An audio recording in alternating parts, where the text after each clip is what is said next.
Hello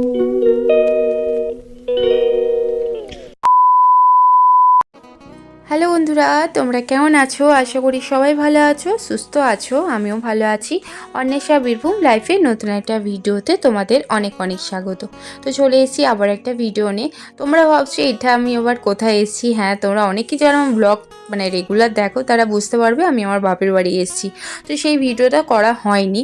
তো দিদা আছে এখানে, মায়ের অনেক অসুবিধা হচ্ছিল, তো ভাবলাম কদিন দিদার কাছে ঘুরে আসি, মায়েরও হেল্প হবে, দিদারও ভালো লাগবে। তো দেখো দিদাকে দিয়ে সকালবেলা উঠি আমি ব্রাশ টাশ করিয়ে ফ্রেশ করে নিয়ে একদম দিদাকে একটু বললাম বোরোলিনটা নিজের হাতে মেখে নাও, তো দিদার সুবিধা হবে। আর চুলটাও দিদার একটু ছাড়িয়ে দিলাম, তারপরে দিদাকে যখন স্নান করাবো একেবারে চুলটা ভালো করে খুলে ছাড়াবো। তো এখন সকালে আপাতত ওলঢাল হয়েছিল, দেখতে বাজে লাগছিলো, তাই ভাবলাম একটু চুলটা ভালো করে ছাড়িয়ে দিই, তাহলে নিজেরও ভালো লাগবে আর ফ্রেশ লাগবে। সেখানে ভালো করে চুলটা ছাড়িয়ে দিলাম। আর দিদা সাইডে করেই শীতেটা করলাম, এখন আবার যখন চুল ছাড়াবো ভালো করে শীতে করে ছাড়িয়ে দেবো। তো এইদিকে দেখো দিদা শুয়েছিল বলে আমি কোনো ঘরে কাজ করতে পারিনি।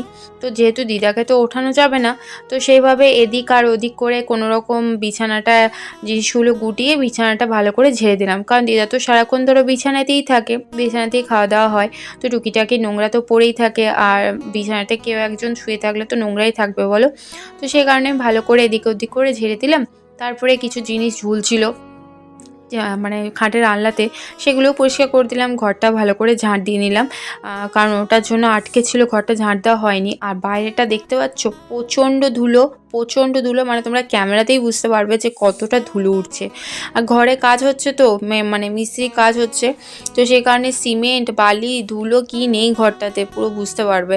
আর এদিকে দেখো উঠোনটাও ঝাঁট দিতে চলে এলাম, খানিকটা ঝাঁট দেওয়া হয়ে গিয়েছিলো এদিকটা, আর এদিকটা বাকি ছিল, তো এদিকটাও ঝাঁট দিয়ে দিলাম যাতে মায়ের অনেকটা হেল্প হয়। যতটা পাচ্ছি, উঠতে যদিও লেট করেছে কিন্তু কাজ করতে কিন্তু লেট করিনি, পরপর স্টেপ বাই স্টেপ যতটা পাচ্ছি করে যাচ্ছি, চেষ্টা করে যাচ্ছি। আর আমার না, যদি আমি কাজ করতে শুরু করি, আমার কাজ করতে বেশিক্ষণ টাইম লাগে না, যদি আমি বুঝে নিই যে এটার পর এটা করব, ওটার পর এটা করব, আমি যদি জেনে থাকি। আর যদি কারোর অপেক্ষা করে তাহলে তো দেরি হবে যে এটার পর কোনটা করব, তাই না? তো এদিকে দেখো আমি উঠোনটা ভালো করে ঝাঁট দিয়ে দিলাম। আর এদিকে দেখো দিদাকে যেহেতু সব হয়ে গেছিলো এদিকটাতে, তাই ভাবলাম ঘরটা মুছে নিই, তারপরে দিদাকে স্নান টান করিয়ে দেবো। তো এদিকে দেখো আমি ফিনাইলটাও নিয়ে চলে এলাম, ফিনাইলটা ভালো করে ঝাঁকায় নিলাম, জানো তো সেদিন নিয়ে পরে না ওপরে কেমন একটা সাদা সাদা ছোপ হয়ে গেছিলো, কেমন একটা ভাসছিল, হয়তো ভালো করে গোলায়নি বলে। তো ভাবলাম না, ভালো করে করি। আর যেহেতু দিদা ধরো একটা পেশেন্ট, আর আমাদের তো একটাই রুম, তো যেহেতু ভালো করে তো পরিষ্কার পরিচ্ছন্ন রাখতেই হবে, ভালো ডেটল ফেটল ফিনাইল সব রকম দিয়ে, দিদা জামা কাপড়ও ভালো করে ডেটল দিয়ে পরিষ্কার করে যতটা পরিষ্কার পরিচ্ছন্ন করে রাখা হয় চেষ্টা করছি। আর আমাদের ঘরে তো প্রচণ্ড ধুলো না, সেই কারণে অনেকবার করেই ঘর ঝাঁট দিতে হচ্ছে, একবার ঝাঁট দিয়ে তো হচ্ছে না, তো মোছাটা একবারই হচ্ছে, কারণ অনেক কাজ থাকে, সবসময় তো আর মোছা সম্ভব নয়। তো এদিকে দেখো দিদাকেও আমি মুড়ি আর একটু সেদ্ধ দিয়েছিলাম, এখন যেহেতু মাদের অসহ্য পালন চলছে, তো সেই কারণে তেল মশলাটা খুব একটা রান্না হচ্ছে না, শুধু সেদ্ধই হচ্ছে। হয়তো দিদা আর আমি একটু তেল ফোড়ন নিচ্ছি, কারণ আমাদের তো কোনো পালন নেই, তো দিদাকেও একটু দিয়েছিলাম। আর দিদার না এখন একটু লঙ্কা ঝাল ঝাল খেতে ভালো লাগছে, তো দিদাকে লঙ্কা দিয়ে দিয়েছিলাম। এদিকে দেখো দিদাকে এবার আমি স্নান করাবো, বালতিতে গরম জল আর গামছা একটু ডেটল নিয়ে নিয়েছি, দিদাকে এবার পুরো স্নান করে আবার ফিরে আসছি। দেখো দিদাকে কত সুন্দর পরিষ্কার করে ফ্রেশ করে একেবারে রেডি করে দিয়েছি। ভাল লাগছে না দিদাকে? চুল টুল ছাড়িয়ে দেখো কি সুন্দর লাগছে না, ফ্রেশ লাগছে একদম।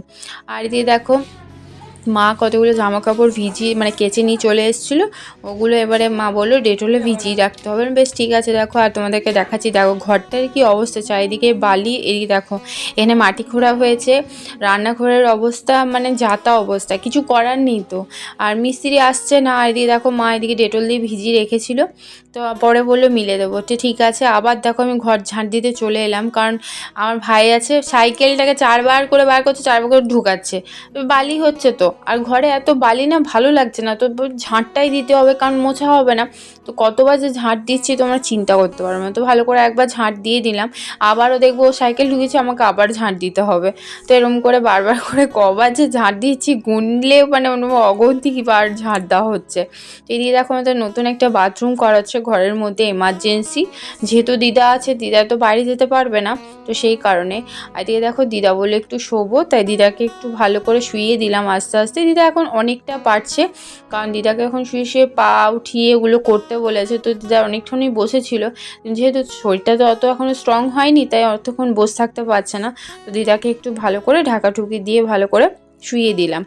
আর আমিও দেখো এদিকে দেখো স্নান করে চলে এসেছি, অনেকটাই লেট হয়ে গেছিলো, মানে আমি যতটা দেখাচ্ছি তাতে তো স্নান করিনি। আমি স্নান করেছি প্রায় একটা থেকে একটা, হ্যাঁ 12:30 একটা হয় আমি স্নান করেছি।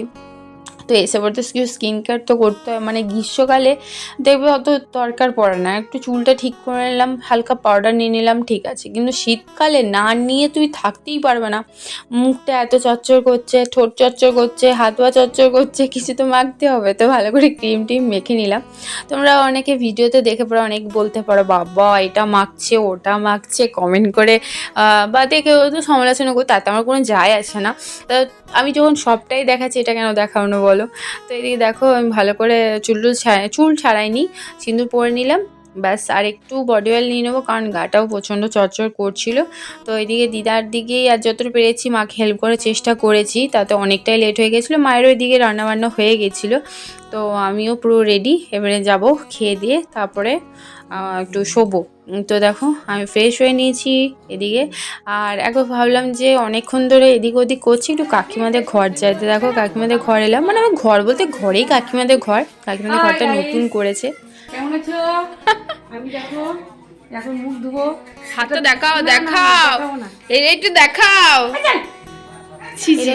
বারণ করছে, তোমার দেখেছো অনেকবার ব্লগে বৌদি হাতে ওই মানে দাঁত দিয়ে মাজে না, ওটা নিয়ে আসে বলে বলছে তুই আমার ভিডিও করবি না। আর এদিকে দেখো ভাই ফোন দেখতে এত ব্যস্ত, ওকে একটু দেখবে কেমন করবো, কীরকম বিরক্ত হবে না, ওকে ডিস্টার্ব করেছি না, ওটার একদম ভালো লাগেনি। আর মায়ের কাছেও আজকে একটা কারণে বকাও খেয়েছে, তাই মুড ভালো ছিল না। কাকিমা দিকে দেখো ভাইকে খাবার দেবে বলে মানে খাবার দিচ্ছে। আর আমাদের তো বললাম তোমাদের এবারে রান্না বান্না মানে খুব সেদ্ধ, তাই কোনো টেনশন নেই খাবার দাবার। তো এদিকে ভাইকে খাবার দিচ্ছিলো, এদিকে দেখো মায়ের খাওয়ানো হয়ে গেল দিদাকে। কারণ আজকে দিদাকে সবার শেষে খেতে দেওয়া হয়েছিল, কারণ দিদা আজকে খিদে পায়নি তার জন্য। আর এদিকে দেখো সন্ধে হয়ে গেছিলো, আমি দিদার জন্য চা মুড়ি সেও ভাজা দিয়ে নিয়ে এসেছি। আর দিদা দেখো ঘুম থেকে উঠেছে বলে চুলটা ওলঢাল হয়ে গেছে, বললাম তুমি মুড়িটা খেয়ে নাও তারপরে চুলটা ছাড়িয়ে দেবো। তো চলো বন্ধুরা আজকে কেমন লেগেছে ভিডিওটা অবশ্যই জানিও। আজকের মতো রাখলাম, টাটা বাই।